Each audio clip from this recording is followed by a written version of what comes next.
Bonjour. Donc c'est la deuxième édition. Tiens, voilà Filippo qui arrive. Évidemment, on commence. Et le petit camarade tout jaune, il arrive en retard. Voilà, il va se faire remarquer, oui. Alors on va lui mettre la honte maximum. Michael Filippo, le rendez-vous était à 15h30, voire même à 15h15, Marignan. Oui, allez, hop. Tout ça parce qu'il était en train de picoler avec les officiels, hein, je vous signale. Donc, Michael Filippo, Kylie Walters, Christian Hubel, Sylvain Huc, Amala Dianor. Donc, le membre fantôme, le sujet à vif, 11h le matin. Amala Dianor, comment s'appelle déjà la pièce? New School, ouais, tu ne pourrais pas faire old school, je trouvais que ça n'allait pas du tout. Sylvain Huc, le nom de la pièce. Me prenons un micro, t'as pas entendu? Boys Don't Cry. J'ai vos dossiers, mais c'est vraiment moins drôle. Donc, Christian Hubel, il est feignant, il a trouvé un titre en 2 lettres. AO. Avec Kylie. En plus, bah oui, évidemment. Pourquoi AO? Tu commences avec nous, c'est ça? Ben oui. D'accord. Pourquoi AO? AO.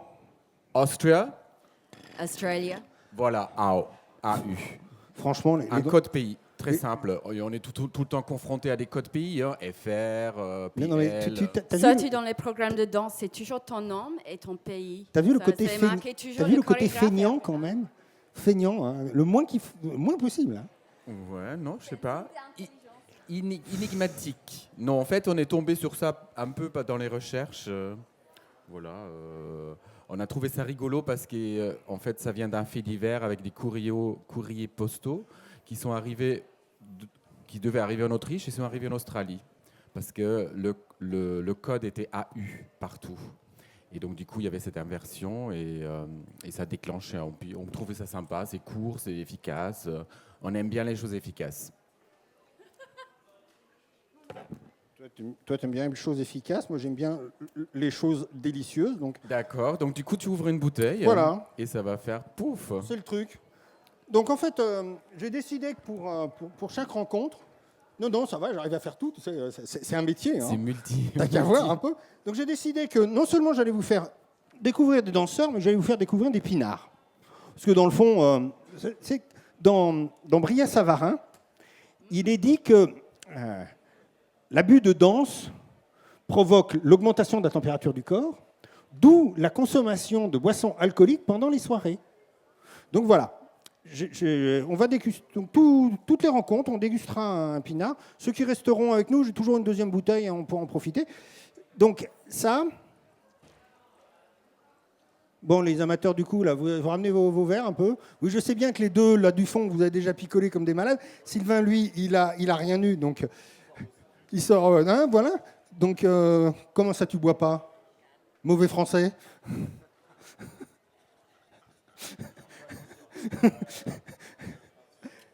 Oui, tu vas voir un peu. Surtout que je t'ai vu à l'action il y a 10 minutes. Hein.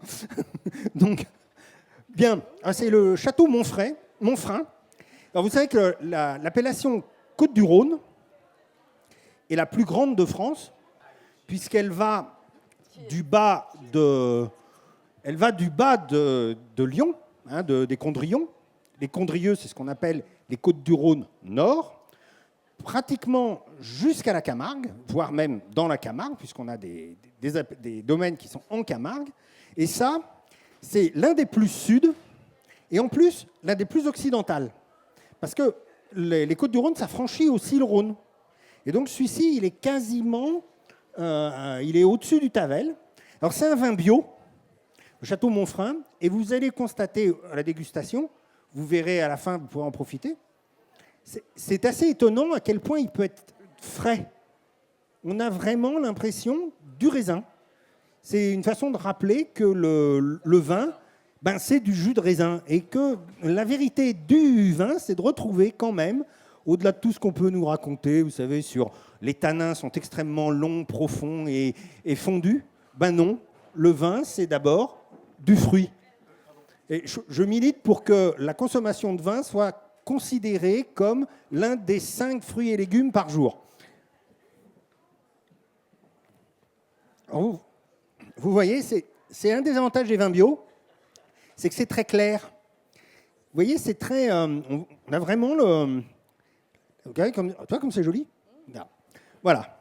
Donc c'est Château Monfrein, c'est notre vin du jour. Donc on aura un vin du jour comme ça à chaque fois. J'ai déjà prévu le suivant, hein, vous inquiétez pas. Bien. Voilà. Ta pièce, Sylvain, tu peux nous en parler 2 secondes? D'abord, pourquoi tu fous des baguettes partout? Pourquoi je mets des baguettes partout? Parce que c'est fun déjà. Ouais, enfin, il y a des tas de choses qui sont fun. Ouais, mais c'est c'est très fun. Quand on l'a Vous trouvé. pourriez vous habiller en bisounours ou Non, mais ça, inviter c'est pas des fun, otaries, bah, des choses simples, quoi. Hein. Ouais, mais ça c'est sale. Les baguettes. Comment c'est ça, les otaries, c'est sale? bien. Ouais, ça fait du bruit. Tout J'ai ça. plein de copains otaries, bon. moi. Bon, je veux pas manquer de respect à tes potes otaries. Mais quoi qu'il en soit, non, c'est quelque chose qui est arrivé vraiment dans le travail. On avait quelques paires de baguettes, puisqu'on bosse avec un batteur, évidemment. On avait quelques paires de baguettes qui traînaient. Puis on a commencé à balancer ça de manière un peu jubilatoire. Et très vite, on s'est dit, mais il en faut plus. Donc on en a fait faire 700. Et puis on s'est dit, mais c'est pas assez. Donc on a fait faire 700 de plus. Ah non, Et il puis y a on s'est dit 1300 baguettes. 2500. 2500, ouais, toujours plus. Et voilà. Et disons que les baguettes, elles arrivent aussi à un moment où on est déjà bien haut et c'est une espèce de surenchère, disons, que de jeter ces baguettes de manière un peu inconsidérée, un peu inconséquente.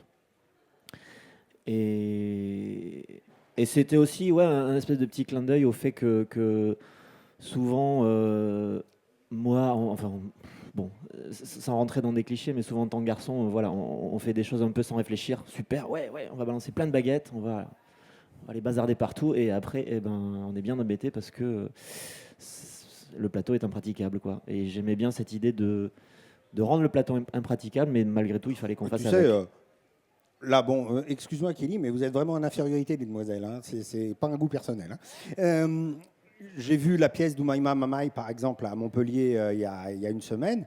Elle avait couvert la scène de bourre de laine. Elle aussi, hein, quand il s'agit d'en foutre partout, c'était pas un truc tellement masculin, je crois. Ouais, non, en effet. Mais du coup, il fallait, après avoir jeté ses baguettes, il fallait bien qu'on pose avec, quoi. Et puis vraiment le fait de les jeter comme ça, il y a quelque chose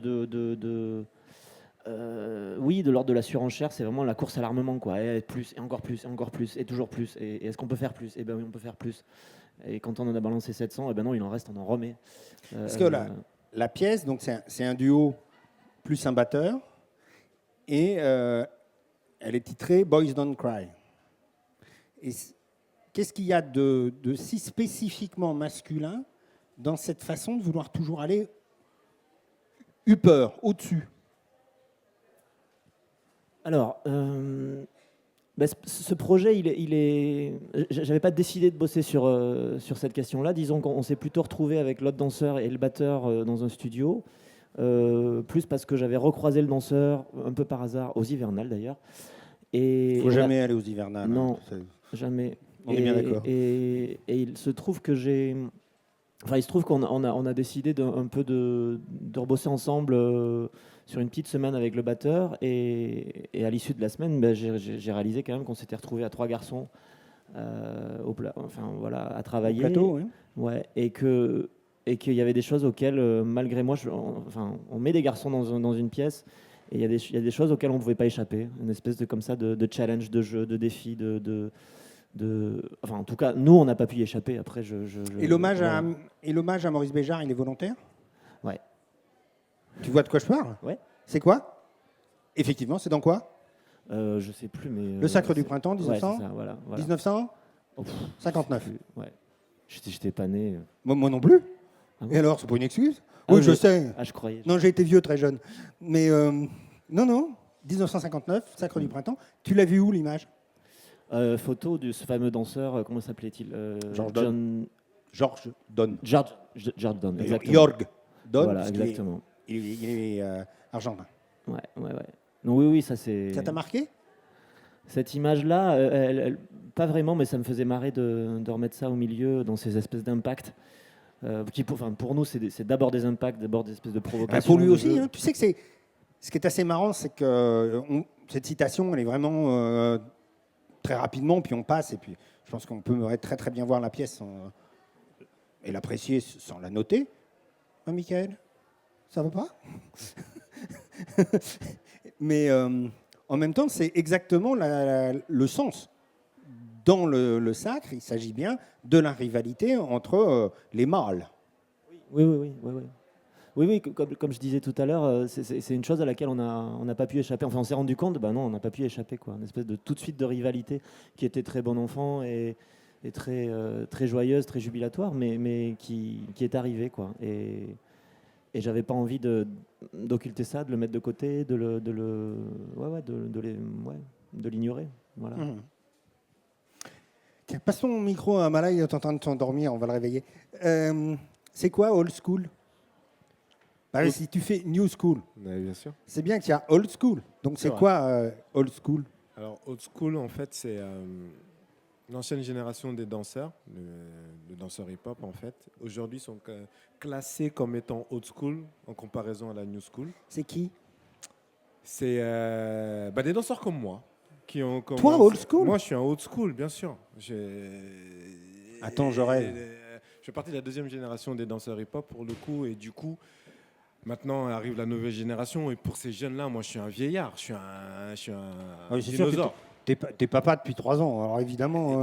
Rien que ça. Et, aussi pour dire qu'en fait, old school et new school, la pièce que je présente actuellement s'appelle New School parce qu'elle est extrait d'un projet où il y a aussi des old school. Voilà. Et cette pièce-là, fallait tout dire. Eh ben oui. C'est bien pour ça que je suis là, n'est-il pas? Nous sommes parfaitement d'accord. Reprends un peu de vin. Je reprends la narration. Non, tout ça pour dire qu'en fait, en janvier, j'ai créé une pièce qui s'appelle Des Générations au théâtre Louis Aragon à Tremblay en France. Et l'idée, c'était d'inviter plusieurs générations de danseurs hip-hop à se rencontrer sur scène. Alors, ce n'est pas une pièce qui est sur la performance, sur la physicalité telle qu'on peut l'entendre en danse hip-hop, mais plutôt sur la rencontre dans le mouvement et aussi surtout sur la relation que peuvent avoir les danseurs face à la même technique, danser différemment en fonction de son âge. Voilà. Un peu dans l'esprit de ce que tu avais fait avec Junior? Pas du tout. Pas du tout. Avec Junior, Comment s'appelait la pièce avec Junior? Ça s'appelait Extension. Extension. Voilà, là, il s'agissait plutôt de rencontre d'énergie, tandis que là, il s'agit d'une rencontre de... Tu vois, je ne suis pas tout à fait d'accord avec toi, parce qu'avec Junior, donc c'était l'année dernière, au même endroit, puisque tu es toujours à la parenthèse, tu es toujours en résidence à Tremblay. C'est ça. Et tu vois, je trouvais qu'il y avait, je trouve qu'il y a un petit peu le même esprit. Je m'explique. Avec Junior, vous aviez une différence, pour des raisons Junior étant handicapé, et en même temps un immense danseur hip-hop, vous aviez, par la nature de vos physiques, une façon d'appréhender le mouvement qui vous était en quelque sorte imposée par vos physiques. Bien sûr. Et dans la logique old school, new school, il y a aussi, c'est marrant parce qu'on avait Brahim il y a 2 jours avec nous, et ça a été aussi un petit peu une des questions. Brahim Bouchlagem, que vous pouvez voir aux Hivernales, le soir, ça doit être 18h, et qui fait une pièce qui s'appelle What Did You Say? Et Brahim fait vraiment partie de cette, alors on dirait dire, older school. J'en profite pour dire que Brahim fait partie du cast des générations voilà. et que lui fait partie des old school. Oui, évidemment. Voilà. Mais alors, pour répondre à ta question concernant le travail entre Junior et moi, alors là, tu parles des corps et de l'énergie, mais moi, je parle là sur des générations. Il s'agit essentiellement de personnes qui ont la même technique, qui est la technique hip-hop. Et du coup, ce qui est intéressant, c'est de voir le contraste entre le mouvement proposé en danse hip-hop avec les old school et les new school. Et c'est ça, en fait, on reste dans la même famille de mouvements, en fait, qui est celle du mouvement de la street dance. Tandis qu'avec Junior, moi, j'ai une formation, pour le coup, de danse contemporaine. Donc, je ne suis plus danseur hip-hop d'une certaine manière. Je suis autre chose. Tandis que lui, Junior est un danseur purement hip-hop. Donc, c'est la rencontre, en fait, des corps et des énergies. Dans le fond, est-ce que c'est pas ça qui fait le plus, quand on voit New School, la pièce que tu présentes, est-ce que c'est pas ça qui fait la plus grande différence? C'est que dans la New School, l'idée même d'être un pur danseur hip-hop est une idée qui n'a plus de sens. Bien sûr. Vous n'êtes plus aucun d'entre vous n'est un pur danseur hip-hop. Votre culture gestuelle et chorégraphique est devenue extrêmement large et on sent très bien dans votre façon de bouger que vous vous êtes nourri, je dirais en rigolant, autant des Black Blamber que de Cunningham. Bah, en fait, c'est ça qui Voire est même peut-être un peu intéressant. plus de Oui, Cunningham. même plus, parce que pour le coup, alors moi, ma frustration, elle est due au fait que, étant de la deuxième génération, j'avais mes aînés qui étaient là et qui me disaient, écoute, Amala, le mouvement, il doit se pratiquer comme ça. Si tu le fais autrement, bah, c'est plus de la danse hip-hop. Et du coup, voilà, j'étais contraint de m'appliquer à faire le mouvement de manière soignée tel qu'il m'était enseigné. Et au bout d'un moment, voilà, j'avais envie, moi, d'autre chose. Et cette autre chose-là, c'est le métissage, c'est le rencontre avec d'autres danses, la danse contemporaine, la danse classique ou les danses africaines. Et pour le coup, là, moi, j'avais cette frustration, ce qui n'est pas le cas de la nouvelle génération qui, eux, naturellement, avec l'ouverture et l'accessibilité de l'Internet, YouTube, les vidéos, en fait, naturellement, les jeunes se mélangent. En fait, il n'y a plus de code, il n'y a plus de. Tu as 3 interprètes absolument étonnants. J'aimerais bien que tu nous en dises 2 mots de chaque. Link Berthomieux, tu l'as trouvé comment et il vient d'où? Link Berthomieux, je l'ai trouvé ici, à Avignon, il y a 4 ans. C'est un danseur magnifique qui vient de Aurillac. C'est l'enfant, le fils de... Oui. Attendez, que je dise pas de bêtises. Si tu peux m'aider là, ça pourrait... Non, je ne veux pas t'aider parce que je ne me rappelle plus de son nom. Mais c'est une école de danse qui est à Aurillac, qui s'appelle la Manufacture. Voilà, et sa maman, c'est une danseuse américaine. Absolument, et ça va nous revenir. Et sa sœur est aussi une danseuse absolument extraordinaire. Voilà. Et j'ai été très surpris de le voir débarquer là-dedans. T'inquiète pas, son nom va nous revenir. Ne cherche pas, ça va revenir tout seul. Je t'écoute. Et j'ai été très surpris de le voir. Alors, tu l'as trouvé parce que, en fait, c'est pas un danseur hip-hop au départ. Mais pas du tout, mais voilà, c'est ça. C'est un excellent danseur contemporain jazz. Et classique aussi. Mais avec voilà, une pêche absolument monstrueuse. C'est ça, la nouvelle génération, maintenant, il n'y a pas de frontières. Ils touchent à tout.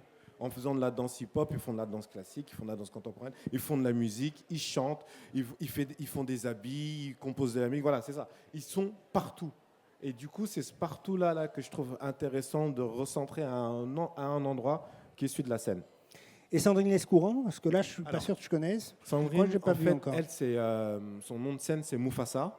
Et alors, c'est une danseuse qui est remarquable parce qu'elle fait autant de battles que de propositions scéniques. Et elle a la particularité d'avoir défoncé tout le monde. Excusez-moi mon vocabulaire, mais dans le monde des battles, elle a cartonné les plus grands. Donc c'est vraiment pour vous dire la bête que c'est. Elle est monstrueuse. Elle est monstrueuse. Et en plus de ça, elle est belle comme un cœur en plus. Vraiment, elle dégage quelque chose de très beau. Génération. Nous, on est obsolète, pardon, tout le monde. Mais en fait, Sandrine, elle a son propre travail aussi. En tant que chorégraphe, elle a une compagnie qui s'appelle Kilai, et donc un travail magnifique sur les corps féminins, pardon. On reparlera un tout petit peu des filles dans le hip-hop parce que c'est vraiment un truc qui marque en ce moment, hein. Mais on reviendra là-dessus. D'accord. Et puis alors, Admire Mirena. Alors, Admire. Alors lui, c'est vraiment un ovni. Parce que Admire, en fait, c'est sa première création des générations. C'était sa première création. Il vient essentiellement du monde des battles. Et du coup, voilà, j'avais besoin pour cette pièce-là de montrer la large palette de la danse hip-hop. Et du coup, il me fallait quelqu'un qui vienne essentiellement du monde des battles. Alors, je l'ai pris aussi pour sa physicalité, parce que voilà, la danse hip-hop, tout le monde a en tête les gros battles de break avec les phases, les coupoles, les 19, les Thomas, et ainsi de suite. Et du coup, voilà, Admire, lui, vient de cette culture-là, et il avait aussi, lui, envie de... Voilà, c'est un gros moteur, hein. Il arrive, on sent la puissance de son mouvement. Il dégage vraiment dans la puissance quelque chose d'assez étonnant, hein. Voilà. Et du coup, lui étant jeune, faisant partie de la nouvelle génération, étant vraiment dans la spécificité des battles, voilà, il s'ouvre aussi à l'écriture scénique. Et pourquoi tu as piqué le musicien d'Emmanuel Gatt? Alors, je ne l'ai pas piqué, parce qu'avec François... Alors, je dis... Allez, vas-y, raconte l'histoire. Il faut commencer par le commencement. Ouais. Emmanuel Gatt a présenté un projet qui s'appelle Sunny cette année en première à Montpellier Danse et elle a invité Awir Léon à se produire sur scène. Alors, pour préciser, Avenir Léon, c'est le nom de scène de François Psibelski Psibelski, qui est un danseur, qui danse. qui a été un danseur hip-hop, Voilà. qui a été un des très très grands danseurs La nouvelle d'Emmanuel génération. Gatt, La nouvelle et génération. qui change peu à peu de carrière. Il Et chante. même il chante et il est Il devenu compose. sur la scène électro et électro-pop une des figures marquantes sous le nom. Alors évidemment, on a du mal parce que nous on le connaît sous son nom de danseur, mais là il s'appelle Awir Léon, ce qui n'a évidemment pas grand-chose à voir avec le nom avec lequel on le connaissait sous son nom de danseur. Sauf que je l'avais repéré. Oui, mais alors, si tu l'avais repéré, tu aurais dû repérer qu'on avait fait un premier projet ensemble en 2012, qui s'appelait Crossroad. Et ensuite, suite à ça, en fait, là, on dansait ensemble sur ce projet-là, qui était un quintet. Oui, Et depuis, Awir fait toutes les musiques de mes spectacles. d'accord. Et du coup, voilà. Et Donc on a un tu projet- laisses Emmanuel Gatt payer les charges sociales et toi tu récupères le musicien. Malin. Je sais pas si on peut dire ça. D'ailleurs, on va pas dévoiler les sources internes ici. Mais, non, en fait, avec Awir. Mais par contre, il est important de dire qu'on s'est rencontrés avec François chez Emmanuel. Du coup, Bah oui, puisque tu es dansé avec. c'est vrai. Exactement. Tiens, passe donc le micro au petit canari là-bas. J'ai une question de fond à poser à Michael. Michael, la question est importante.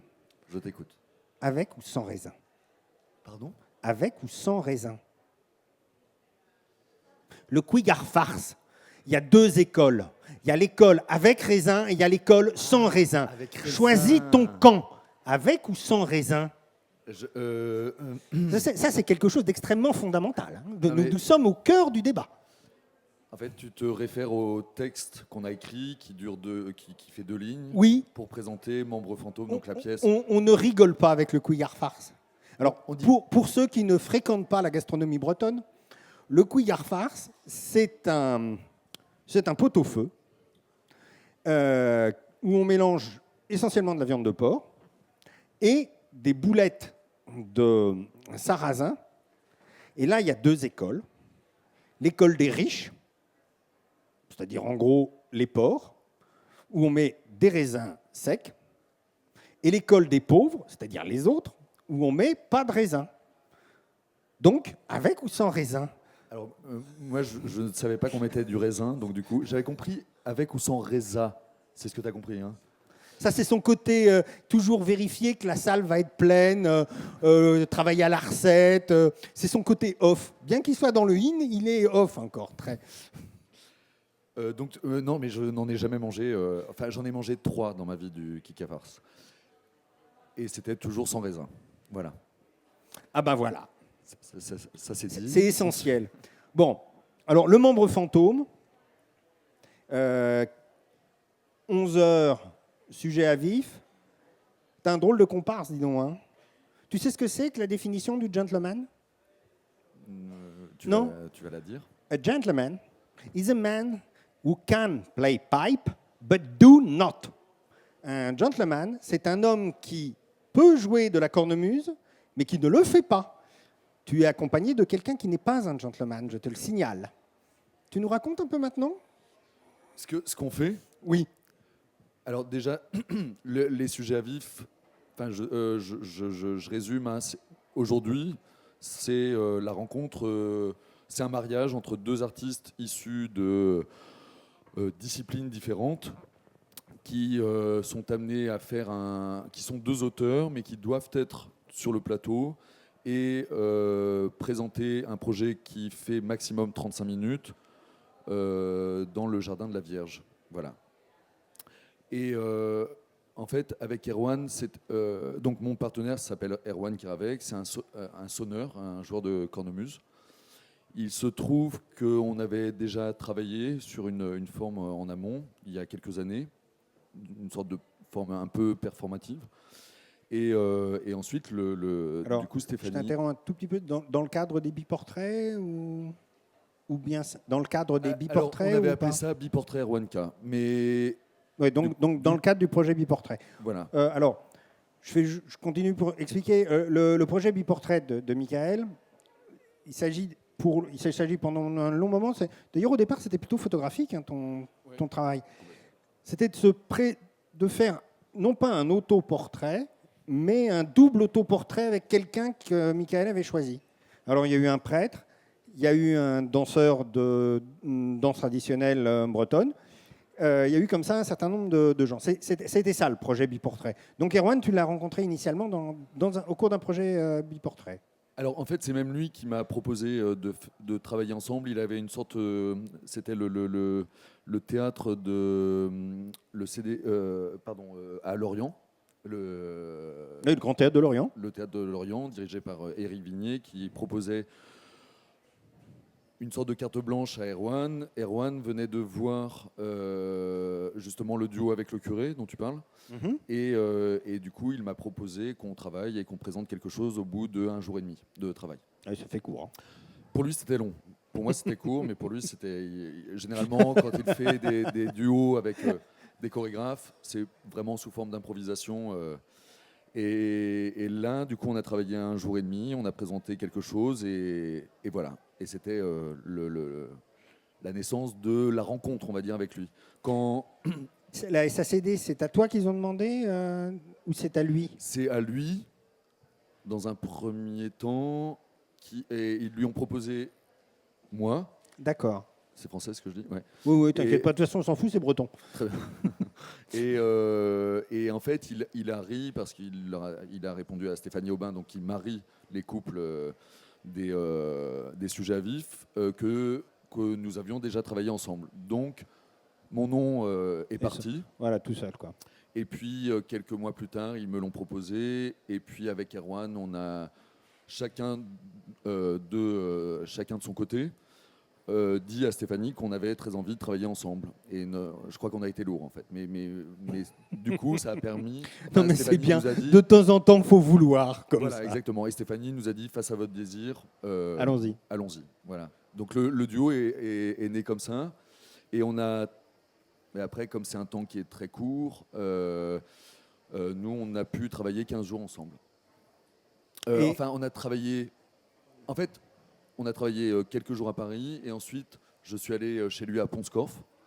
Il vit à Pont-Scorff, à côté de Lorient. Oui, oui. Et on a travaillé pendant 15 jours. Et en fait...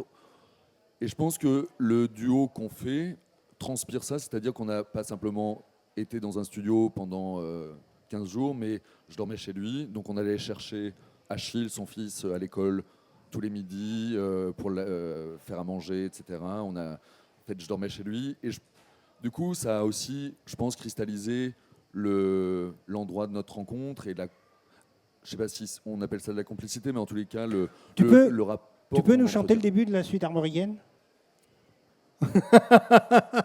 Non. Allez, Faut si. venir. Non, il faut venir. Si, allez. Toi, tu siffles magnifiquement. Non, mais je suis pas chauffé. Parce que alors, vous Je le suis un horrible verriez. chanteur. En Alors, plus, évidemment, vous connaissez tous. C'est vraiment l'hymne officieux de la Bretagne. C'est cette suite armoricaine d'Alain Stivell. Tout bon breton né après les années 70, enfin, ayant été conscient après les années 70, connaît cette chanson enfin cet air absolument par cœur. Et c'est comme ça que commence le Membre Fantôme. Il n'y a personne sur le plateau, et brutalement, on entend un son complètement pourri, mais c'est tout à fait volontaire, et Alain Stivell qui commence. Et l'un et l'autre, vous étiez passionnés par Alain Stivell? Erwan et toi? Alors, pour Erwan, c'est quelqu'un qui est important, c'est-à-dire que dans les années 70, en effet, oui. il est C'est celui qui a l'un fait renaître vraiment le une revival, certaine idée de la culture exactement. bretonne. C'est un fait. Hein. Non, moi je connais Alan Stivell, je l'ai même vu en concert il y a 3 ans quand on travaillait avec un jeune garçon qui s'appelle Ethan et on travaillait sur un de ses tubes, Trimartelo, un autre tube de Alan Absolument. Stivell. Et non, enfin, on a beaucoup travaillé sur le rapport à l'héritage. Donc, d'où vient Erwan, c'est-à-dire du bagad breton, ce sont les groupes de musique traditionnels. Donc lui vient vraiment de là. Pour moi, c'est un héritage que je me suis construit, mais c'est-à-dire à l'âge de 30 ans. Tu parlais tout à l'heure de Yves Calvez, qui est mon partenaire dans Biportrait Yves C, qui est un duo avec un chorégraphe de danse traditionnelle bretonne qu'on continue à danser. Et c'est vraiment à travers lui que j'ai eu de l'attirance pour l'histoire d'une certaine forme de danse traditionnelle, et notamment la danse traditionnelle bretonne. Et c'est vrai que c'est quelque chose qui ne m'attirait pas. Je ne trouvais pas ça sexy, je n'y connaissais rien, je n'avais que des stéréotypes en tête, comme avec quelque part la cornemuse, qui est un instrument que je reliais vraiment à quelque chose de très figé. Et je me rends compte, grâce à Erwan, que c'est un instrument qui est simplement prodigieux. En fait, c'est étonnant comme instrument. C'est en plus une puissance incroyable. Mais c'est simple. Et puis, c'est un des rares artistes aujourd'hui qui aborde un répertoire contemporain avec un instrument qui est très marqué, très, je dis stéréo. Non, tu sais qu'il y a de l'excellente musique du XVIIIe siècle à la cornemuse, parce qu'à l'époque, on appelait ça une musette. Et entre autres, tu as un très très grand compositeur français du XVIIIe siècle qui s'appelle Jean-Michel Corrette. Et Corrette a transposé, entre autres, du Vivaldi, avec de la cornemuse. Non, il y a toute une histoire. Alors, c'est la musette, la cabrette, plutôt en Auvergne. C'est un instrument très important de la culture du XVIIIe siècle, XVIIe, XVIIIe siècle. Ça s'est beaucoup perdu au XIXe siècle, parce que c'était très rural. Donc, tu vois, qu'on ait à travers Erwan quelque chose qui le ramène aux formes contemporaines, c'est cette logique culturelle qui est assez intéressante. Mais en fait, vraiment, j'ignore tout de l'histoire, tu vois, j'ignore ce que tu racontes. En même temps, on s'en fout, tu sais. Non, mais en revanche, c'est vrai que la toute première rencontre avec la musique d'Erwan, pas avec Erwan, c'est quand justement on a créé cette pièce avec Yves Calvez, donc j'ai envoyé un DVD de cette pièce à un ami commun qui a passé toute son enfance à Guissény, le village où on a créé la pièce. Oui, franchement. Et Mauro, il est passé où? Il s'est réveillé? Non, mais ça c'est Bruno. Et il y a Mauro aussi. C'est Happy Hour. Ben, tellement Happy Hour que Mauro, il est... On a eu un problème. On ne se rappelait pas, on ne nous a pas rappelé, on ne nous l'a pas dit. Ah oui, moi aussi. Comme ça, tu n'auras pas le droit du vin. Ouais, toi aussi. Ouais. Désolé. Tiens, serre-le, parce que franchement, c'est même pas la peine. Non, c'est même pas la peine. Allez, bois, parce qu'autrement, je vais me fâcher. On va y revenir. Tu es sûr que Mauro nous rejoint ou pas? Non. Il vient pas? Il est déjà parti. Bon. Franchement, les Italiens, vous n'êtes pas fiables. Hein. Donc, Alessandro Bernardeschi, c'est Happy Hour, 12h45, Théâtre des Dons. Tu avais fait aussi le spectacle avec Georges Apex.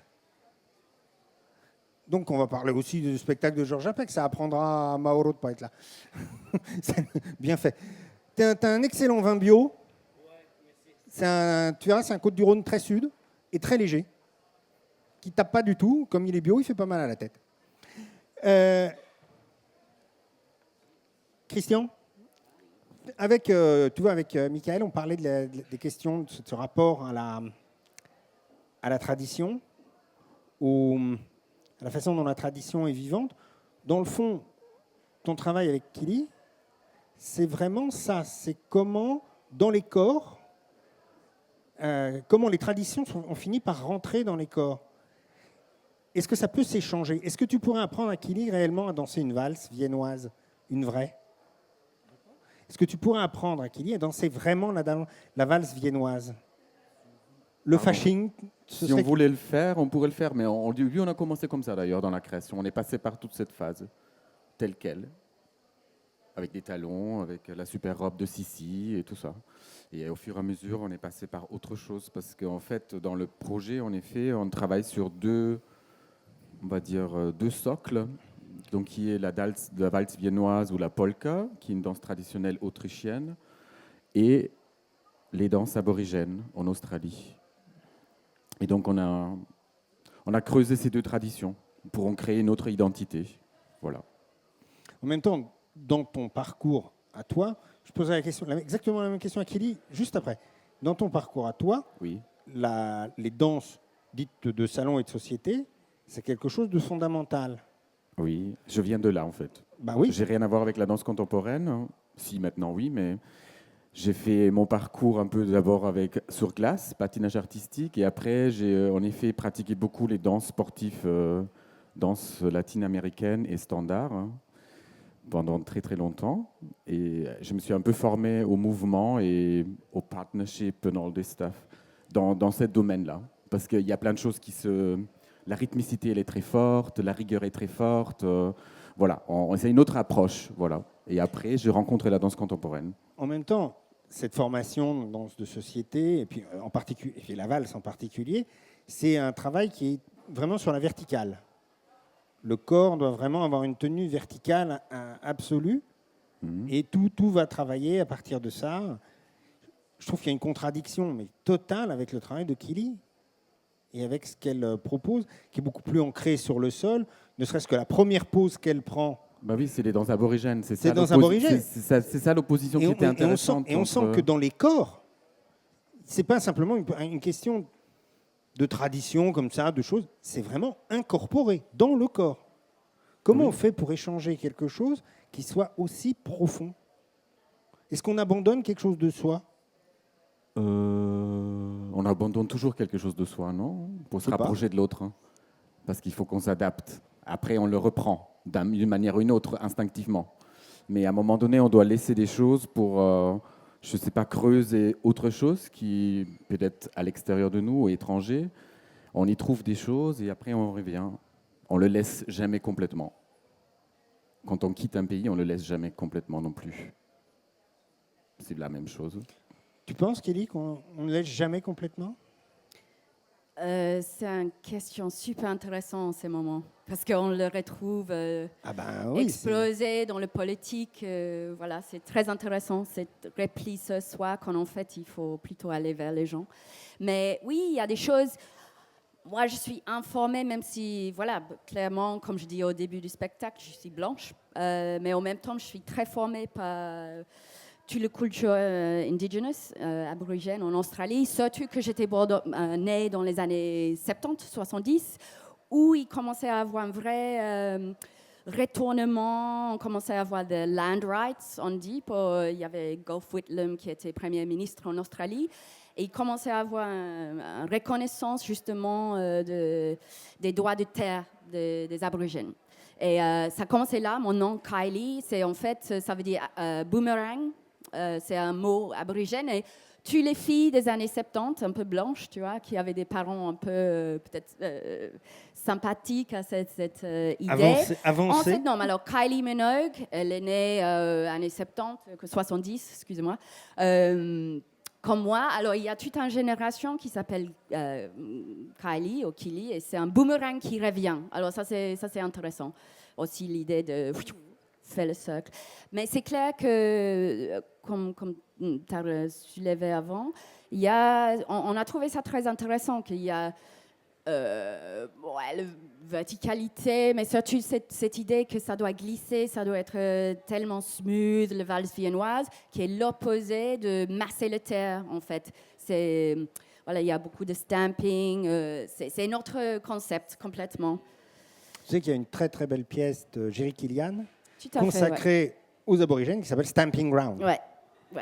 Et il y a une compagnie de danse Bangara en Australie qui est une compagnie de danse indigène avec plein de pièces magnifiques aussi.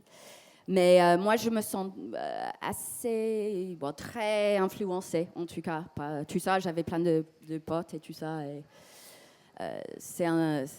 voilà, c'est des danses que j'aime bien. J'aime bien le lien avec le rythmique. J'ai commencé parallèlement avec la musique aussi. Alors, je suis quelqu'un qui réagit beaucoup aux énergies et au rythme. Plutôt que... après, il y a des formes qui arrivent, mais... Ouais. Il y a beaucoup de chansons dans How. Ça chante beaucoup, vous jouez beaucoup. Le musicien est exceptionnel. Seb Martel. Yeah. Exceptionnel, beaucoup travaillé joue avec... aussi sur un instrument traditionnel qui est la sitar. Hein. Donc c'est un instrument qu'on n'en joue plus aujourd'hui ou jamais sur une scène de danse contemporaine. Vous connaissez oui, tous... dans les Alpes en tout cas. Non, mais vous connaissez tous la sitar. En Inde. C'est la musique, en Inde. le troisième homme. Oui, bien sûr. La musique du troisième homme, vous connaissez tous. Ben voilà. Et c'est de la sitar. D'ailleurs, il la joue, mais il la joue à la guitare, cette espèce d'affreux Jojo. Oui, d'ailleurs, Seb Martel, musicien qui a beaucoup travaillé avec Thomas Lebrun, avec lequel tu as beaucoup dansé aussi. Tout à fait. C'est comme ça que tu l'as rencontré ? Non, je l'ai rencontré parce que j'ai dansé avec Manu, c'est donc sa femme, et on a dansé avec Manu ensemble pendant 10 ans chez Thomas Lebrun, et Seb, c'est son mari, donc voilà. Ah ben voilà. Bien, donc revenons aux aborigènes. Comment tu trouves la valse viennoise ? C'est un peu ennuyeux, non ? Non ? En fait... Attends, il n'écoute pas. Non, pour moi, c'est très lié. J'avais un espèce de fantasme sur l'Europe. Ça, c'est intéressant aussi. Je viens de l'hémisphère sud. Déjà, l'idée qu'il y a de la neige. Moi, je n'ai pas vu la neige jusqu'à l'âge de 20 ans. Ça faisait partie d'une espèce de fantasme sur les robes de princesse. Tu sais, trucs, les villes comme ça, tout en pierre. Je sais pas, ça fait... on a des images comme ça en Australie, des gens, des balles viennoises. C'était un fantasme, la grande robe blanche, la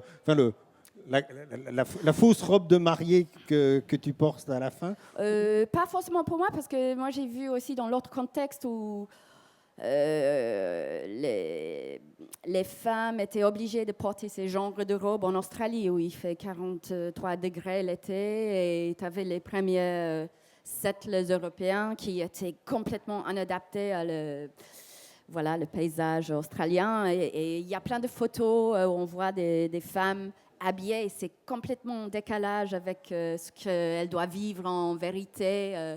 Cette vie très dure, avec une nature très dure. Et alors ça, je vois l'autre face de ça, et le côté princesse qui est complètement détourné, en fait. Si tu déplaces ça dans un autre contexte, c'est assez bizarre. Ça fait poupée. Mais il y a un côté qui est fascinant.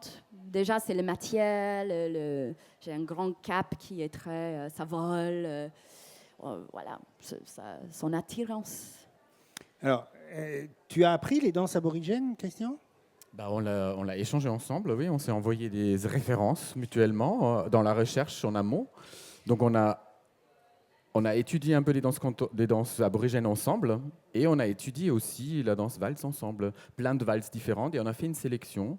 Et après, on a creusé dans la matière comment on pourrait avancer pour élaborer une écriture, voilà, ensemble, en partant quand même sur ces deux racines, en fait. Voilà. Et c'est très important de noter que les danses aborigènes, c'est vraiment des danses que tout le monde peut faire, parce qu'il y a des danses sacrées que, il faut être déjà un homme, il faut avoir un certain âge, c'est très lié, alors il faut beaucoup de respect quand on approche ça. Alors ça, c'est des danses que tout le monde peut voir, regarder, c'est pas des danses d'initiés, quoi. Celle-là, voilà, c'est des danses... pas les danses sacrées, sinon ça serait cultural appropriation, qui est très... il faut faire très attention à ça, quand même. Alors, Ao fait vraiment partie de ce travail, moi, sur les deux pièces précédentes, où on avait vraiment beaucoup de choses sur la frontière, l'identité. Comment s'appelait cette pièce où vous finissiez tous tout nus avec des drapeaux ? Oui, ça s'appelle Shake It Out. On l'a présenté ici il y a 2 ans, 2014. Et il y a aussi une première pièce qui s'appelle I'm from Austria like Wolfie. Donc c'est un petit prélude qui dure 20 minutes, un solo c'est une autobiographie.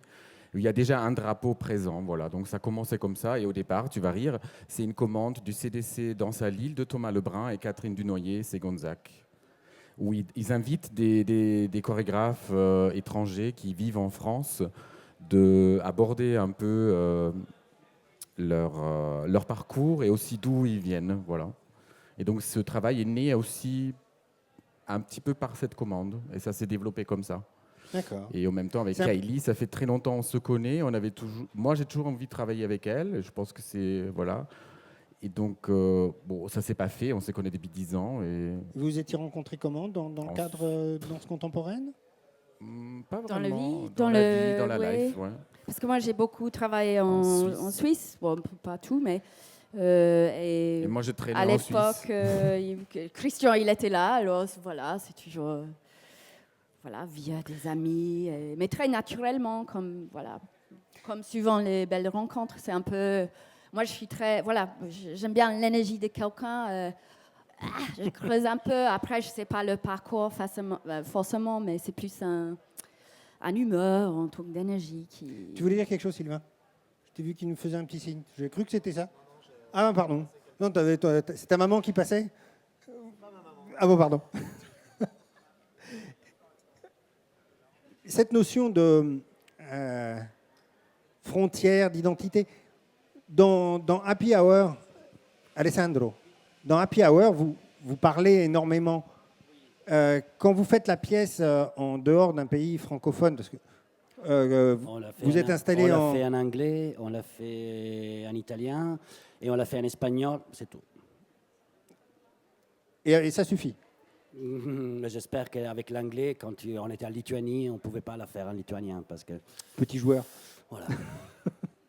Comment elle est née, cette pièce? Parce que c'est un drôle d'échange entre vous deux. Et voilà, si, elle est née comme une sorte de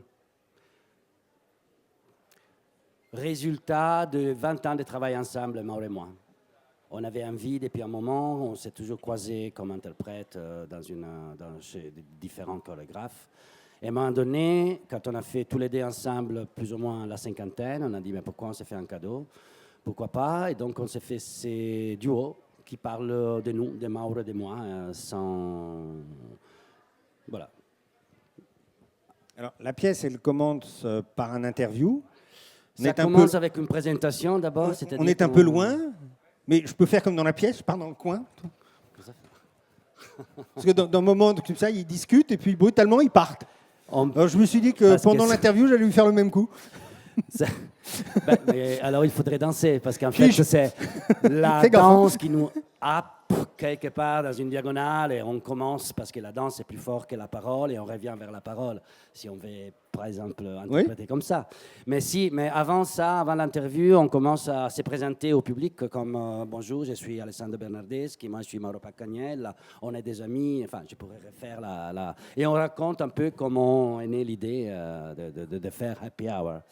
Et après, effectivement, il y a une interview qu'on s'est fait sur comment on fait une création, avec beaucoup d'humour et beaucoup de distance. Tout est vrai, en même temps, tout est très distant de la réalité. Et alors, à partir de ce moment-là, c'est une pièce sur la pièce, puisque cette pièce, elle est composée des matériaux qui sont censés être ceux d'une pièce dont on serait en train de suivre la construction. Ça s'appelle Je pense que c'est une méta-chorégraphie. Non, oui, mais non. Mais en même temps, oui, ça pourrait être comme ça, mais en même temps, la pièce, quand on avait commencé, elle était née d'une danse. On avait commencé à danser. On a créé une écriture chorégraphique assez longue. Et à un moment donné, on s'est dit, mais pourquoi pas, si on coupe tous ces matériaux chorégraphiques qu'on a, et on les présente sous forme des matières, et donc avec une musique ou des costumes ou des intentions différentes, est-ce que les mêmes mouvements, est-ce que les mêmes façons de se toucher, est-ce que la même façon de tomber par terre prendrait pas une autre sens? Et en fait, ils prennent un autre sens. Donc, toutes ces matières sont nées de la même... du même mouvement chorégraphique. De là, on en a créé une dramaturgie. Donc, une dramaturgie a posteriori par rapport à... C'est pas exactement comme les events de Cunningham, où il prend des morceaux de pièces préexistantes, Ouais. changeant les costumes, les décors, le sang, l'orientation et tout ça. Mais peut-être, mais moi je ne connais pas Cunningham. Non, c'est un petit Américain. Non. On je n'en parle vois- plus beaucoup si, maintenant. non, bien sûr que je connais Cunningham. Mais ça n'a jamais été mon goût. J'ai jamais aimé la danse, en fait. Ah, t'as raison, c'est très chiant. Mais ces morceaux, ils préexistaient vraiment ou... Non, il préexistait dans le sens qu'on l'a fait. On l'a créé. On a dit, vas-y, fais ci, fais ça.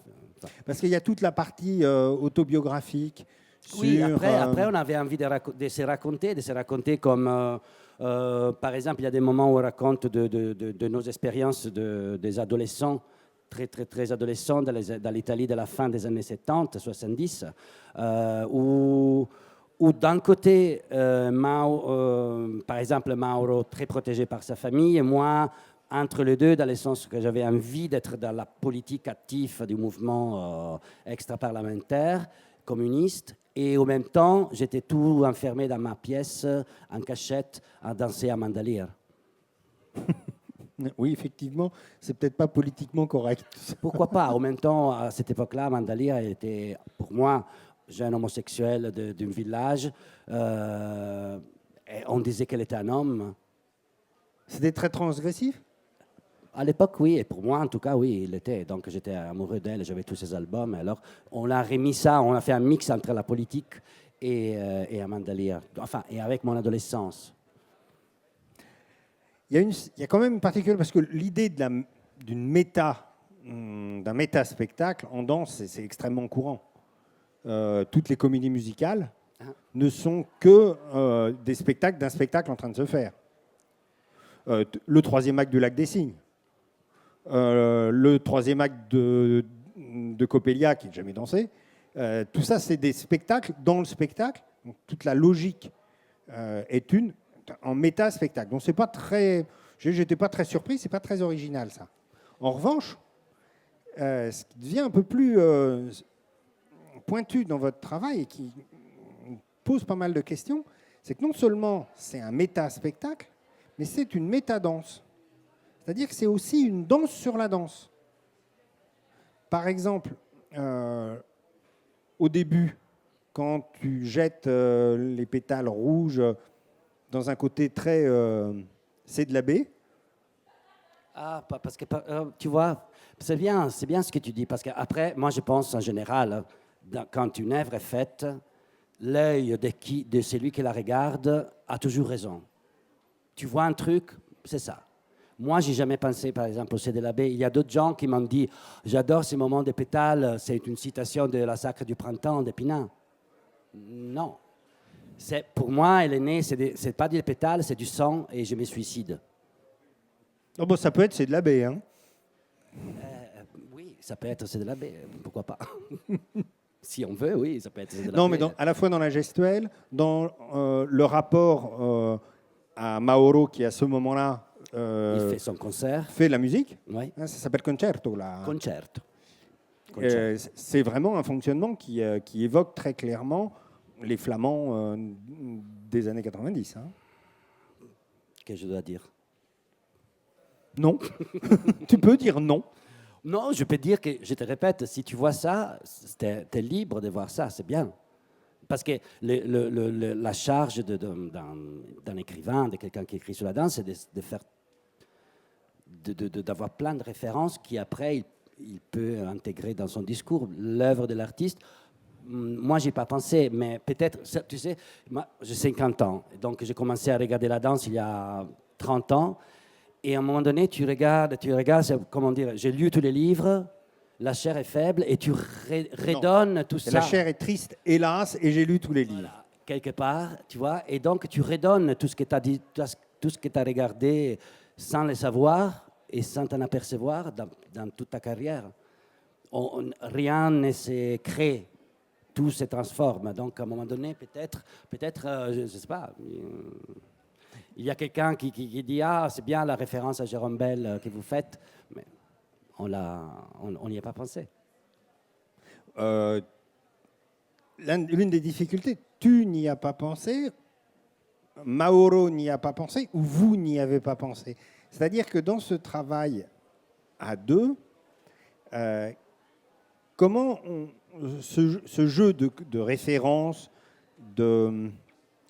presque d'encodage, comment il s'opère? Qui prend la décision de proposer un certain nombre de choses? Comment ça se passe? On pourrait d'ailleurs demander un petit peu de la même façon à Michael. Non, mais réponds tout de suite. Tu lui transmettras après. Laisse-lui le temps de réfléchir. Alors, très démocratiquement avec Mauro, effectivement. J'ai souvent des idées, je les propose. Il dit ouais, on va suivre ton idée et vice-versa. Parfois, c'est lui qui a une intuition et démocratiquement, on sent. On n'y a jamais eu de dire non, pas ça. Mais, donc, ça s'est passé assez bien. Parce qu'on se connaît depuis vraiment longtemps. Donc, même les danses, même la façon d'encastrer nos corps est de l'ordre de la pratique de 20 ans de touchage, d'empattage, je ne sais pas comment on dit. C'est assez curieux. La dernière fois que je t'ai vu, avant Happy Hour, c'était dans ce trio avec Georges, et c'était déjà une question sur l'âge, le temps qui passe, l'opposition entre une jeune danseuse extraordinairement virtuose, rapide, et puis en face, l'homme ou les hommes qui devaient suivre, quoi. Ouais. Pour moi, c'était... Oui, l'âge, c'est clair, Georges et moi et Mélanie, mais je pense que le questionnement était plus la parole et la danse. Comment j'ai traduit... C'est un peu l'univers de Georges Apex, donc ce n'est pas maintenant à moi d'en parler, j'interprète, mais c'est... Qu'est-ce que tu veux dire? Qu'est-ce que c'est? J'ai traduit ton mouvement. C'est quoi ton bras? Parce que... tous les questionnements de Georges Apex depuis la lettre A, parce que lui, il fait un ordre alphabétique. Voilà. Petit moment encyclopédique, n'est-ce pas? Georges Apex, donc, c'est un chorégraphe qui vit et travaille à Marseille, qui fait partie de ce qu'on appelle l'école des Aixois, puisqu'il a été l'élève d'Odile Duboc, il était même son musicien. Et Georges, depuis la mi-temps des années 80, propose des œuvres en prenant les lettres de l'alphabet. Donc il a commencé par A, c'était Antiquité, et on doit en être à... Donc on a fait le spectacle dont on parle, les trios, ça s'appelle Vers un protocole de conversation, point d'interrogation. Et la prochaine pièce qu'on commence le printemps prochain s'appelle... qu'est-ce que je dis? What the fuck? What do you think? Pardon.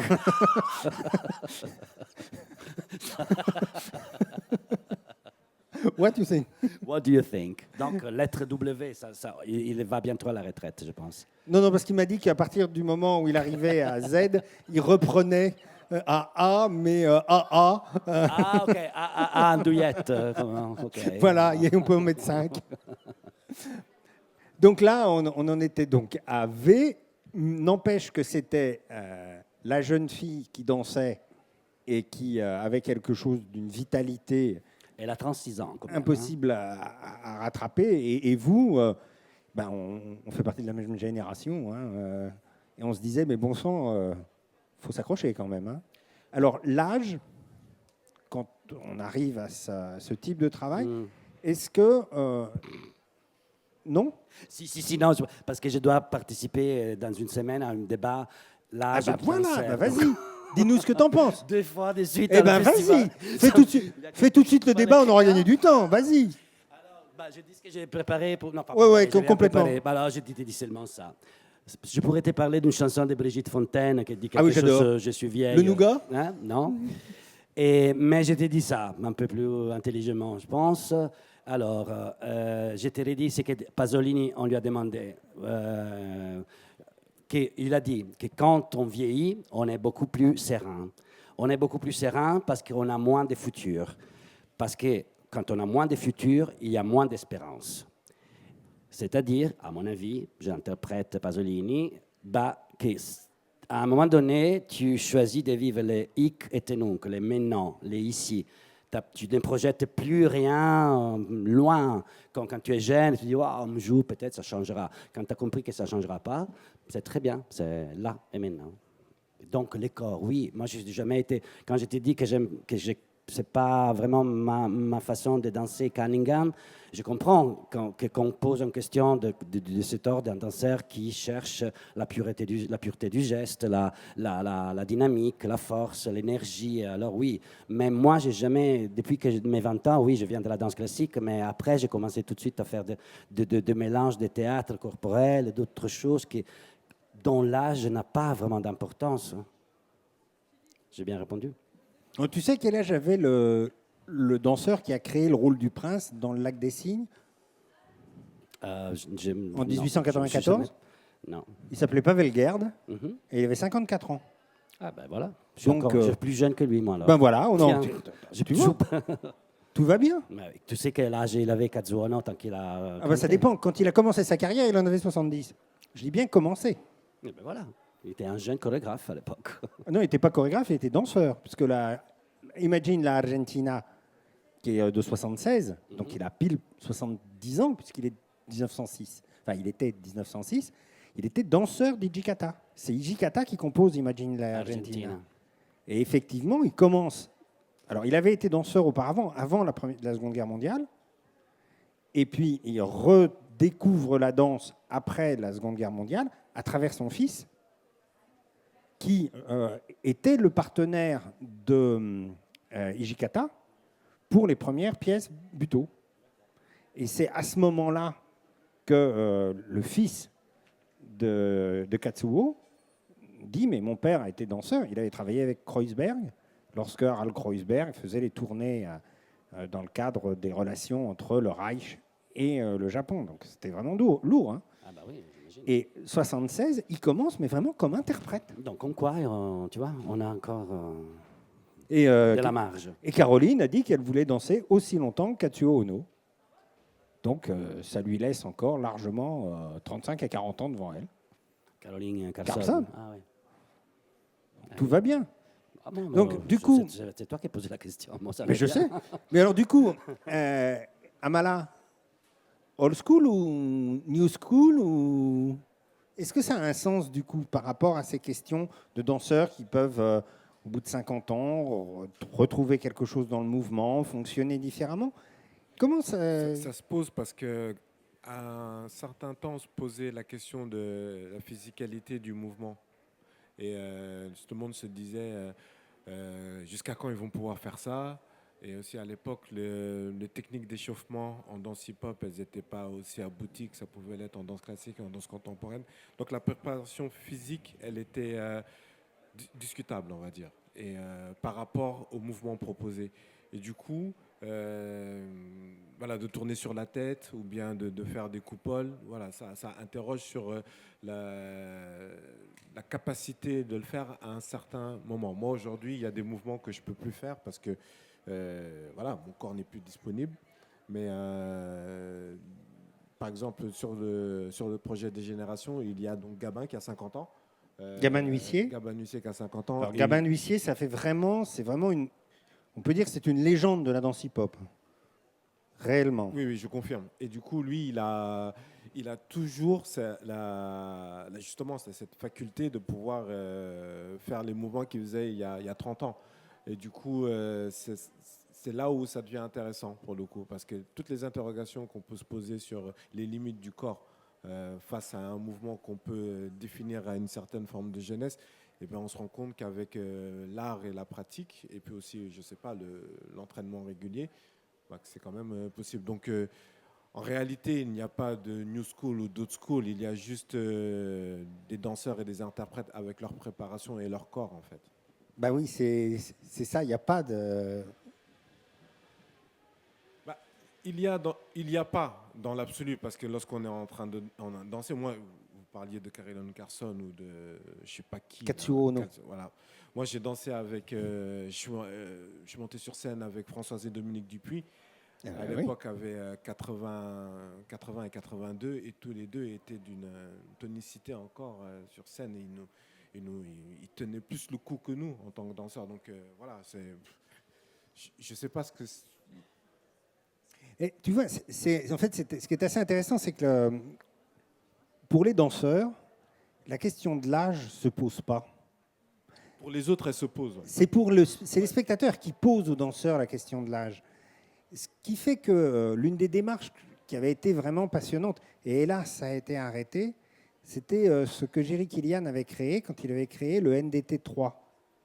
Jerry Killian avait une très grande danseuse qui s'appelait Sabine Kupfenberg et un immense interprète qui avait été on va dire presque son alter ego pour toutes les créations, qui s'appelle Gérard Lemaître, qui est un Français. Et lorsque ces danseurs, qui sont vraiment des danseurs extraordinaires, ils n'étaient plus justement assez jeunes pour répondre à cette image que le public a sans doute du danseur et continue à avoir du danseur, c'est-à-dire cette projection qui veut que le danseur soit quelqu'un de jeune. Ils ont été mis, puis en plus parce que c'est des corps de ballet, donc dans des corps de ballet il y a un âge, et passé cet âge, ils ont été mis en retraite.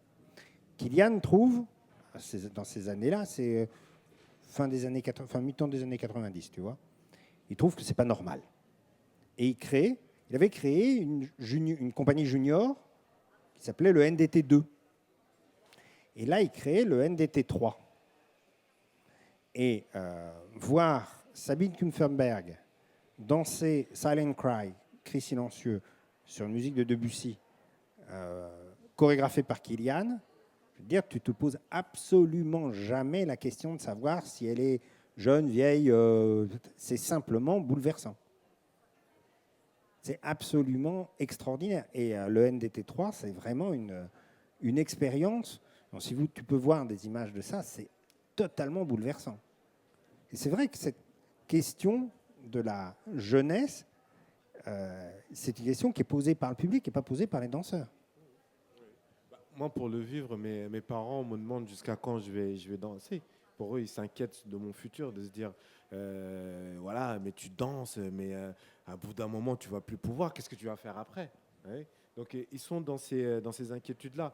Alors que moi, aujourd'hui, je m'inquiète plus à savoir comment je vais faire pour prendre du poids que quand est-ce que je vais arrêter. Attends, je vais te donner des leçons. Ce travail sur l'énergie, cette puissance qu'il y a dans Boys Don't Cry, ça évoque aussi un petit peu ce qu'on sent derrière la façon dont tu présentais ta pièce.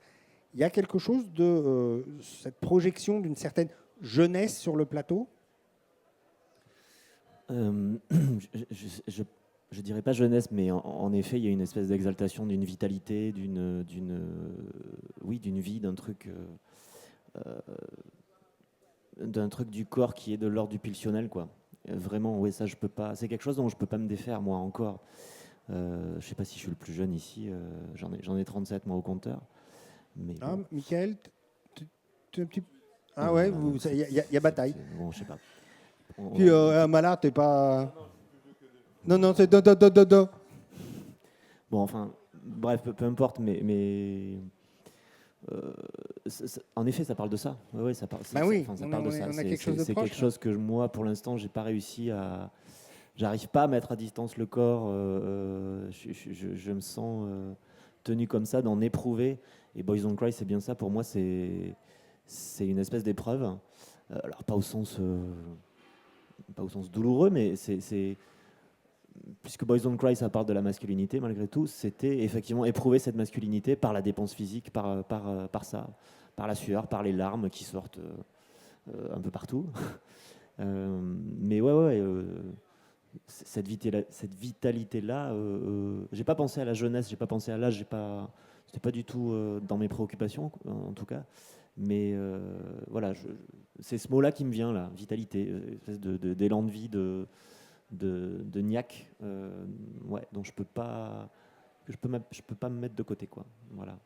Ça se sent, hein, la pièce porte ça et porte aussi quelque chose sur. On peut penser au poème de Rimbaud, on n'est pas sérieux quand on a 17 ans. Il y a quelque chose de cette idée-là. Oui. Parce que c'est un vaste... Boys Don't Cry, c'est un vaste jeu aussi. Moi, j'avais envie que ça... Ah oui, vous déconnez quand même. On déconne, mais c'est un jeu très sérieux. Enfin, on joue très sérieusement ou c'est très sérieusement ludique, je sais pas, mais... Il faut faire les choses légères sérieusement et les choses sérieuses... Non, les choses sérieuses légèrement et les choses légères sérieusement. Oui, ben voilà, je souscris à ça. Je crois que c'est Marcel Achard. J'en sais rien. Mais c'est pas grave. Mais en effet, c'est un vaste jeu auquel on joue à 3, puisqu'il y a le batteur aussi, qui est pas négligeable. Et lui, dans le genre vitalité, il n'est pas le dernier. Ah oui, il envoie du bois.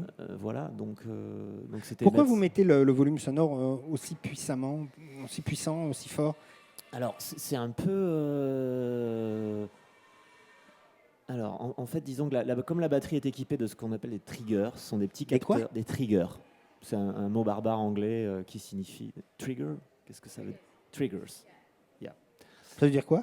Ça veut dire, trigger, quand tu as une arme, le trigger, c'est... Gâchette. C'est la gâchette, ouais. Voilà. Ah, La traduction littérale, c'est la gâchette, mais c'est un espèce de capteur donc, qui va, à chaque impact, en fait, sa batterie est reliée à un synthé.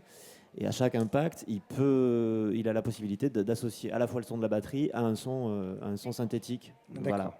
C'est un déclencheur, voilà. Donc pour que la batterie acoustique soit pas au-dessus des sons électroniques, il a juste fallu trouver une bonne balance. Et c'est vrai que le volume sonore d'emblée s'impose. Ah oui, ça c'est le Et la batterie impose sa loi. Et ça me plaisait aussi. Tu mets une batterie sur scène, tout de suite, ça met la barre très haut. Pour nous, physiquement, il fallait envoyer. En plus, c'est un meuble. Hein. Oui, ça prend de la place. Ouais. Et puis c'est très chorégraphique. C'est un objet. Un batteur qui joue, c'est très chorégraphique pour moi. J'en ai pas eu la possibilité, mais à un moment, je voulais qu'on le voit de dos. J'avais presque envie qu'on le voit jouer parce que moi, ça me fascine quoi, de voir un batteur jouer. Et c'est toujours hyper puissant. C'est toujours virevoltant, graphique. Enfin, il y a quelque chose de intéressant là-dedans aussi. On va recevoir pas la prochaine fois, je pense à la fois suivante ou quelque chose comme ça, on va recevoir Elsa Voliaston.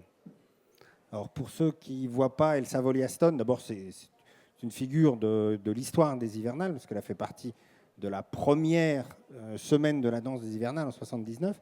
C'est surtout une très très grande dame qui a pratiquement imposé l'idée d'une certaine africanité de la danse dans l'univers contemporain français. Et elle a toujours été accompagnée de batteurs, dont un batteur qui s'appelle Jean-Yves Colson, qui sont des fous furieux à casser leur batterie sur le plateau pour accompagner Elsa. Et à un moment, tu finis plus par regarder, et pourtant Elsa, ça envoie, tu finis plus par regarder le batteur que le danseur. Et c'est un peu ce qui se passe dans Boys Don't Cry. Il fait tellement de... Ouais. C'est tellement puissant qu'on finit vraiment par être aimanté. Mais au début du travail, on se faisait littéralement bouffer.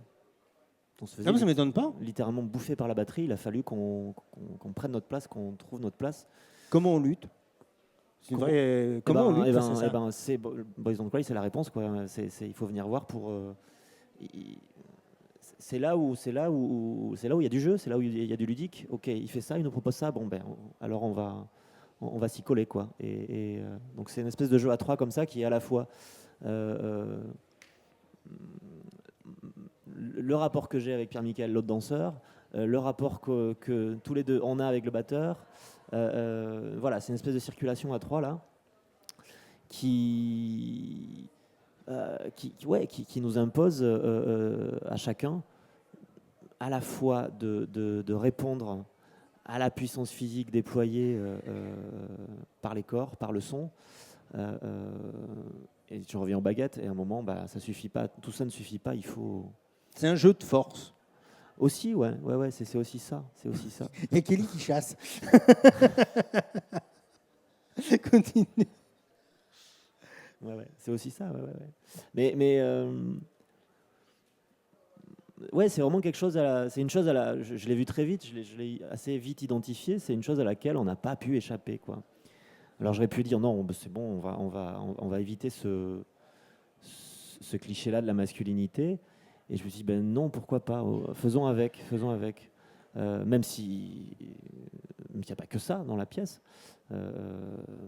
Les corps, ils sont autres aussi, ils sont précaires, ils sont friables, ils sont fragiles par moments. Mais ça, c'était une autre difficulté aussi. À s'attaquer à ça, à s'attaquer à l'identité masculine, ce qui est assez vite arrivé aussi, c'est que c'est un peu compliqué de revendiquer le fait d'être fragile, précaire, en tant qu'homme, alors même qu'on a des privilèges et qu'on en profite. Parce que en tant qu'homme, que je le veuille ou pas, j'ai des privilèges encore aujourd'hui. Enfin voilà, les inégalités, elles existent. On ne peut pas faire fi de ça. Donc je me suis retrouvé dans un paradoxe à la fois, oui, à vouloir mettre des corps sur scène, en l'occurrence nos corps de garçons, nos corps d'hommes, qui sont pas que ça, en tout cas qui s'épuisent, qui éprouvent cette masculinité jusqu'à un moment où on ne peut plus. Et en même temps, en effet, ça donne envie de dire à un danseur qui a envie de pleurer sur scène, entre guillemets, ta gueule, fais-le. Voilà, et puis ça suffit, quoi. Pas besoin de le brocarder, de le revendiquer. Donc c'est vrai que c'était un espace délicat aussi, quoi. Voilà. Le danseur qui travaille avec toi, donc d'après Pierre-Michael Faure. Pierre-Michael Faure. Je ne me rappelle pas de l'avoir vu danser. Tu peux m'aider et me dire d'où il vient ? Pierre-Michael, c'est un danseur qui est bien plus âgé que moi, qui a un parcours justement absolument différent du mien, qui a été à l'Opéra de Marseille, qui a bossé chez Chopinot, qui a fait Les Embarqués, qui a toujours travaillé dans des choses absolument très éloignées de moi, que j'ai croisé chez Jackie Tafanel. Donc il a travaillé chez Jackie Tafanel, où c'est pas du tout le même travail, pas du tout. Maintenant, il est installé à Agen, il développe son propre travail. Voilà, mais justement, c'était intéressant de voir comment en passer par la danse pour éprouver nos masculinités qui sont extrêmement différentes aussi. Lui, moi j'ai commencé à danser hyper tard, à 24 ans, à 23 ans. Lui a commencé à 5 ans. Avec tout un bagage classique, avec toute une mémoire physique qui n'est pas la mienne. Moi, avant de danser, j'ai fait des études d'histoire. Enfin, j'ai rien à voir avec tout ça. D'ailleurs, la danse m'intéresse pas. Voilà. Kelly, il y a une chose. J'avais vu ça dans ta biographie. Qu'est-ce que c'est que... Ah oui. Ah ben oui, c'est l'âge, la prostate, c'est normal. C'est quoi un master en sciences de santé publique à la London School of Hygiene and Tropical Medicine? Oui, je suis scientifique en même temps. Ouais. Là, je viens de compléter un master en sciences de santé publique. Alors, c'est pour ça que je chasse le moustique, parce que c'est des vecteurs de plein de maladies. D'un coup, je parle dans la pièce, chikungunya, dengue, malaria, Zika. Voilà, alors... C'est très important le contrôle de vecteurs dans les villes. Je vous dis tout de suite. Faut inviter des chauves-souris. Non, c'est beaucoup très lié bon, avec l'épidémiologie. Alors, c'est comment il y a une partie clinique aussi, mais c'est surtout comment les maladies et les infections ils passent, how the spread and so forth of disease. Mais ça veut dire que tu considères que tu ne vas pas rester danseuse très longtemps et qu'il faut préparer la reconversion ? Ça veut dire que j'étais toujours intéressée. Dans ma famille, on est beaucoup de scientifiques, en fait. Et moi, j'ai toujours adoré ça. Alors, ça fait partie de moi aussi. Alors là, je vais bosser un peu avec l'OMS dans les prochains mois. Et après, sur l'hépatite, parce que ça, c'est un peu ma kiff. L'hépatite virale, surtout le B et le C. Et voilà, après, il y a plein de choses qui se connectent. En fait, les scientifiques, ils bossent en équipe, c'est des recherches, c'est très intense. Il y a plein de parallèles, j'adore, c'est des gens passionnés. C'est pas si loin, finalement. Il y a un peu de maths, mais j'adore ça. Voilà. Moi, je trouve plein de parallèles. Et j'adore avoir deux façons. Voilà, moi j'aime bien changer. Ça prend beaucoup de temps. Ça prend beaucoup de temps, ouais. Et comment tu combines les deux ? En fait, là, c'est vrai, les derniers 3 ans, c'était un peu, je sais pas, 14 heures par jour. Mais en fait, l'un insouffle l'autre. Comment dire ? Tu passes à... quand j'avais des spectacles ou des répétitions, d'un coup, j'étais là, ok, ça je connais. Ouais, je suis très... ça fait du bien, quoi. T'es moins prise par des... On a toujours des doutes, ça c'est humain, on pose des questions, mais je sais pas, d'un coup j'avais moins de temps, alors j'étais plus dans d'aller vers l'essence, de faire confiance à des... après, parce qu'on a tellement des références, des bagages, voilà, donc la recherche aussi, et au bout d'un moment, il faut dire, mais et moi, et où, et c'est qu'est-ce qui me parle. Voilà, alors moi je trouve ça très, en fait, l'un dans l'élan pour l'autre, et ça m'aidait de switcher en fait. Mais il faut être très, des fois il faut switcher le cerveau un peu. Genre, tu fais un truc très physique et après il fallait rentrer, mettre des papiers. Tu switches quand même beaucoup parce que entre l'Australie et l'Autriche, mais j'étais toujours comme ça, ouais. Les sciences et la danse. Ouais, ouais. Et je fais théâtre et musique aussi. Tu fais des ponts en permanence? Oui, bah, moi je trouve ça fait partie de la vie. Il faut changer, il faut évoluer. Moi j'aime bien toucher à arriver à plein de biais différents. Bon, bah, c'est parfait. Donc, Christian Hubel, alors que je ne dise pas de bêtises, Walters. On donne le S. Walters. Like Barbara Walters. Donc 10 heures les hivernales, jusqu'au 20, c'est ça? C'est tôt, mais en fait, c'est agréable. Non, c'est très agréable tôt, hein, il fait frais, c'est très bien. Boys Don't Cry, 14 heures, les hivernales aussi. Alors, Amala, New School, c'est jusqu'à quand? Jusqu'à vendredi? À 10 heures. Oui, ça c'est... Vous avez relâche? Eh bien, vous pourrez aller le voir, vendredi compris. Donc, vendredi, New School. Le membre fantôme, 11 heures, le sujet à vif, jusqu'au 14. Et tu retournes, tu travailles avec la Belle Seine-Saint-Denis cette année ou pas?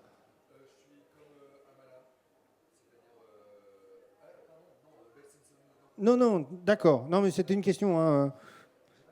Non, mais je voulais savoir si tu étais programmé, parce que pas cette année, parce que tu as beaucoup collaboré avec eux, moins qu'un malin, mais enfin, quoique, ça se discuterait. Hein. Donc, le membre fantôme, absolument, te voir arriver en Conchita Wurst bretonne, c'est quand même un très grand moment, tombant en oraison devant les mannes d'Alain Stivell. C'est vrai, j'ai vu l'image et je me suis dit, je pensais à Conchita. Conchita Wurst, Braise, c'est quand même un grand moment.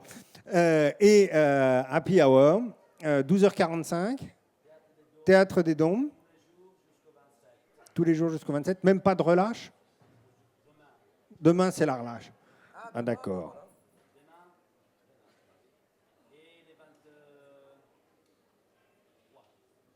21.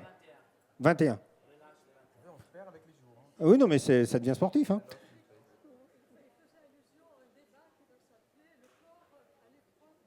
Le corps à l'épreuve du temps, un débat qui aura lieu au Théâtre des Dons. Avec... Qui sont?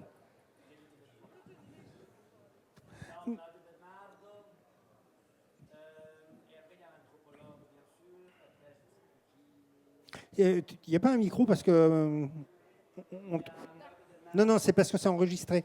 Donc, c'est aussi bien... Oui, ben oui. Il y a Claudio Bernardo, un autre chorégraphe qui s'est produit aux Hivernales. Aux Hivernales à midi. Et il y a un anthropologue dont je ne me rappelle pas le nom. Il y a moi, pas Mauro.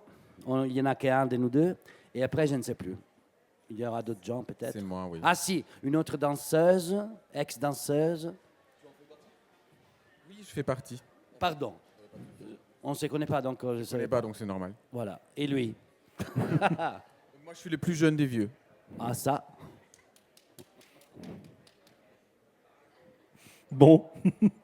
Bien, bah écoutez, merci. Donc le prochain de ces débats, qui sont donc des débats co-organisés entre le CDC Les Hivernales et Avignon Festival et compagnie, à FSC, hein, donc les organisateurs du OFF.